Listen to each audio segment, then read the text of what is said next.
What's up mga tol? I'm Ajax at kahapon nga ay galing tayo sa SM City Manila for the Mobile Legends Community Cup.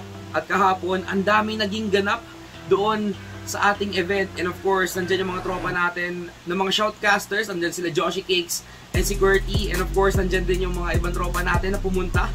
And ayun, nandyan din yung mga teams natin from different regions sa Pilipinas. Nandyan yung NU Alpha Gaming from NU Laguna, as well as yung MKHR Esports from Pampanga naman, at yung mga ibang teams natin na lumaban doon sa final stage kahapon. And of course, sobrang saya nung naging event kahapon. Let's see what it was all about. Kaya punta na agad tayo sa ating vlog. Let's go!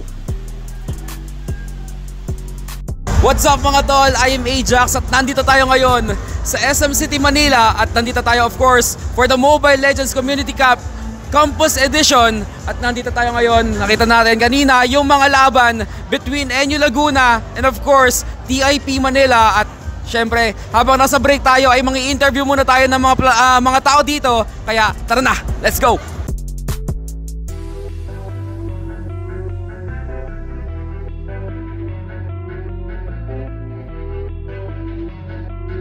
So ayun, nandito tayo ngayon, kasama natin of course si... Hi everyone, my name is Krishna. So, kumusta yung experience so far dito sa Mobile Legends Campus Community Cup?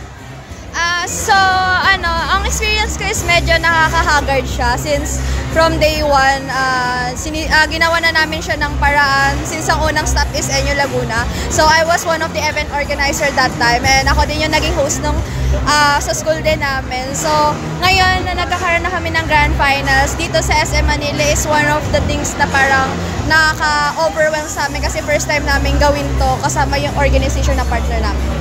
So, ayun, ano bang team ang sinusuportahan mo ngayon dito sa MLBB Community Cup? Siyempre, taga-NU ako eh. Siyempre, Nuwag tayo. Nuwag Mystic. Ayun, so Nuwag Mystics. Kung hindi nyo na alam pre nagsulat ako kanina dito sa wall natin, go Nuwag din. Kaya Nuwag din sinusuportahan ko. And any last message for our viewers right now? Ano bang pwede? Siguro dalawa kayo dito. Siyempre, kapag pinost mo to, tapos na yung event. Pero kapag may mga gantong events sa MLBB or mga opportunity, grab nyo lang yan kasi hindi nyo alam kasama yan sa experience nyo na gagampanin sa buhay nyo. So yun, you heard it from Krish. Maraming salamat and we'll see you around. Let's go!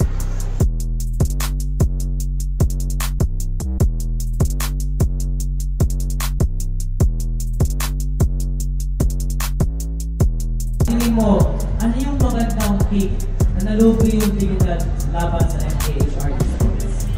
I think ang nagpalubi sa kanila doon is yung pick nila, or actually yung buong lineup nila kailangan nilang baguhin.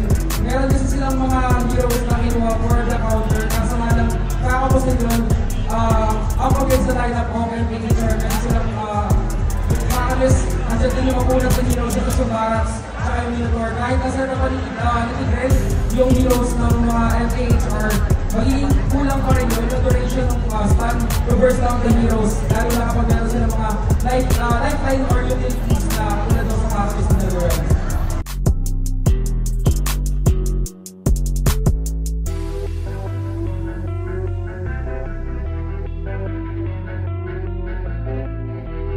So ayun, kasama natin ang isa sa mga shoutcasters kanina dun sa mga naging laban. Of course, pakilala ka boss.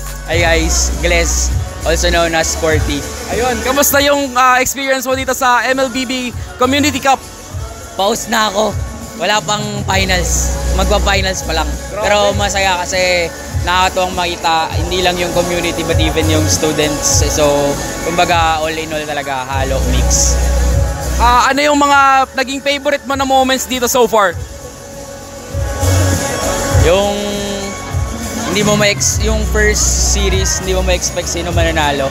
Kaya doon pa lang feeling ko doon na ako na-pause eh. Tapos yung game ko kasi medyo dominating. So feeling ko mamaya mas magiging favorite ko yung finals. Ayun, so for the upcoming finals, Boss Les, last question. Ano or sinong team ka papanig? Since na-shoutcast mo naman yung both NU Laguna and yung MHKR na teams, sino sa tingin mo ang mananalo dun sa magiging grand finals natin? Feeling ko kung sino yung mga kuha ng 3 points. Yun yung manalo. Ang unang makakuha ng 3 points, yun ang mananalo. Hindi, mahirap kasi talaga. Yung ano kasi, yung NU. Sige kuya, okay lang. Yung NU kasi, ang tindi nung laban nila kanina. So 2-1. Yung next series kasi, dominating eh. So hindi ko sure kung parang malakas ba talaga sila o natsempohan lang na baka yung hindi lang kayang sumabay nung kalaban nila. So feeling ko mas may palag yung NU. Kaso kung usapang momentum kasi tsaka endurance, pabor na yung kabila kasi 2-0 agad sila eh. So basta kung sino lang mag 3 points yun yung panalo, yung champion. Yun. So you heard it from Curty, also known as Gliss. At ayun, we'll see you around. Thank you, boss. At dyan na nga nagtatapos ang ating vlog for today. And of course, sobrang saya nung naging event kahapon. I hope there will be more like this in the future. At syempre, sa mga nakasama ko kahapon, lalagay ko lang yung mga social media pages nila dyan. Ayan. I think sila Joshi Cakes and sila Curty gumawa rin ng vlog na feature ako doon. Kaya make sure to check them out.